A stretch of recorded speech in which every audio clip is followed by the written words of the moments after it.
इसमें जो आर्टिकल 303 में प्रावधान है एसटी और एसटी का वो इसमें रहेगा। हाँ। लेकिन इसके अलावा जो ओबीसी और माइनॉरिटी की बात आप कर रही हैं उसके लिए अलग से एक अमेंडमेंट लाना होगा। अलग से? जो ये भी तो अमेंडमेंट नहीं, ये कॉन्स्टिट्यूशन में ऑलरेडी एसटी एसटी देखिए 9.5 साल तक आप सोते रहते हैं, 9.5 साल तक आप पता नहीं कौन सी गोली खाकर सोते हैं। अरे आप 7 साल तक सोती रही तो उसका जवाब नहीं है।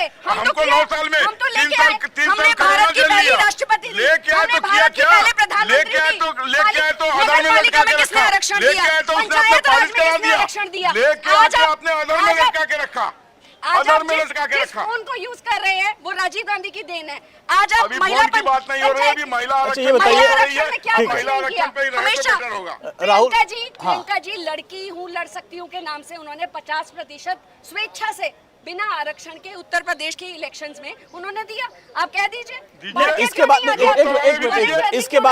शिल्पी जी इसके बाद हिमाचल और कर्नाटक में कितने मंत्री बनाए आपने? एक। हिमाचल और कर्नाटक में कितने मंत्री बनाए? एक बनाए। ठीक है राहुल लाल जी, अब यहाँ देखिए, अब यहाँ पे निशिकांत दुबे ने कहा कि भाई अब विधान परिषद हो, राज्यसभा हो, इन सब जगहों में आपकी सरकार लंबे वक्त रही, आपने वहां पे क्यों नहीं आरक्षण दिया ओबीसी को? यहाँ पे अब आप जो पेच फंसा रहे हैं। देखिए सबसे पहला तो यहाँ पे कोई पेच नहीं फंसा रहा है। क्या हो रहा है? विपक्ष के जो सुझाव भाई कल तक तो समर्थन कर रहे थे, आज अचानक हुआ कि अगर हम समर्थन कर देंगे तो क्यों समर्थन कर रहे थे? देखिए ना, राजनीति के लिए कोई राजनीति नहीं कर रहा है। मैंने विरोध किया ओबीसी के मुद्दे पर। उमा जी ने खुद कहा है कि 2010 में मैं चेयर पे चढ़ के मैंने विरोध किया। नहीं हमें आप पहले मेरे विचारों को सुनिए। तब तो आप खंडन कर सकेंगे ना, झूठ नहीं। आपके विचारों को बोलिए। हाँ सुन तो लीजिए पहले आप, झूठ सच का तो निर्णय बाद में कर लीजिएगा। मैं कह रहा हूँ कि इसमें अगर कुछ संशोधनों की मांग हो रही है, जो समय परिस्थिति की मांग है। देखिए सबसे पहले तो जनसंख्या का मामला, इसमें फिर से डिलिमिटेशन का मामला, ये सब मामले को अनावश्यक ढंग से इसमें जोड़ा गया है जिसकी कोई जरूरत नहीं थी। इसका केवल और केवल एक सूत्रीय उद्देश्य था, इस मामले को डिरेल करने के लिए, इस मामले को विलंबित करने के लिए। अब समय की जरूरत है। आखिर एक चीज जान लीजिए, 2010 में कांग्रेस के ऊपर जो लोग आरोप लगा रहे हैं, तो 2010 में कांग्रेस ने गंभीर प्रयास किया था, राज्यसभा से पारित भी किया था। आप जो सवाल उठा रहे हैं, लोकसभा में बहुमत नहीं थी, नहीं पारित हुआ, लेकिन आप तो लोकसभा में भी प्रचंड बहुमत ये बताइए बहुमत थी या सत्ता जाने के डर से? नहीं, सत्ता जाने के डर से नहीं हो पाया पास। अच्छा, तब तो सत्ता जाने आरोप लगा दूं कि तब अटल बिहारी वाजपेयी सरकार में कई प्रयास हुए, तो उन्होंने फिर इसके ऊपर पूरी ताकत क्यों नहीं लगाई? तब वो सरकार, तब तो आपको भी डर था उस समय।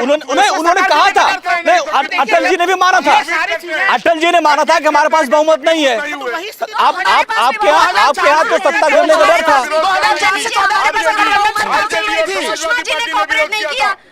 अरुण जेटली जी ने कॉपरेट किया तो राज्यसभा में पारित हो गया। सुषमा जी ने मना कर दिया, उन्होंने कहा हम मार्शल नहीं लगाने देंगे, आप किसी सदस्य को बाहर नहीं निकालेंगे, इसके साथ आप पास कर सकते हैं तो कराइए।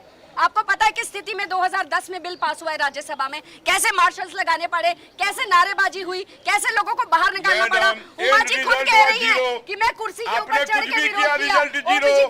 हमने कुछ भी किया, हम गोल मार दिए। कहाँ गोल मारा आपने? अरे आपका आरक्षण तो 2047 तक मिल गया लोगों को। 15 साल में इसका एक्सपायरी का डेट बनाया है आपने। ये तो लागू होने से पहले ही एक्सपायर हो जाएगा। एक ऐसा सामान बनाया है, एक ऐसा माल बनाया है आपने, एक ऐसा विधेयक, फर्जी विधेयक लेके आ गए हैं। 7 साल तक कोई अता पता नहीं है। पहले 15 साल महिलाओं का अपमान नहीं किया जा रहा है। बिल्कुल इसके सामने में आप ये बताइए, जनगणना करने में ठीक है। एक और खास मेहमान उनके परिचय के बाद एक और मेहमान हमारे साथ जुड़ गए, ऋचा पांडे जी, प्रवक्ता बीजेपी की। ऋचा जी आपका बहुत बहुत स्वागत है। अब देखिए यहाँ पे बहस अंदर भी बहुत गर्मा गर्म चल रही है, यहाँ पे बहस चल रही है। अब विपक्ष ये कह रहा है कि ये जो बिल लेके आए, ठीक, हम आपका स्वागत करते हैं, लेकिन इसमें ओबीसी माइनॉरिटी को भी जोड़िए, और ये जो टाइम टेकिंग हो रहा है उस पर सवाल उठ रहा है, आपकी नीयत पे सवाल उठा रहे हैं लोग। देखिए अंगूर खट्टे हैं। हाँ, जब इनके पास मौका था तब इन्होंने इस बिल को ठंडे बस्ते में डाल दिया।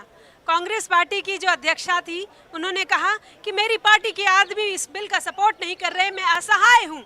ये कैसी अध्यक्षा है इस पार्टी की जिसकी एक प्रधानमंत्री भी महिला रही है? बहुमत था। ये लोग बहुमत था। मैं बोलूंगी, काटे तो ये अच्छा नहीं लगता, का काम है ये। जी। तो मैं ये कहना चाहती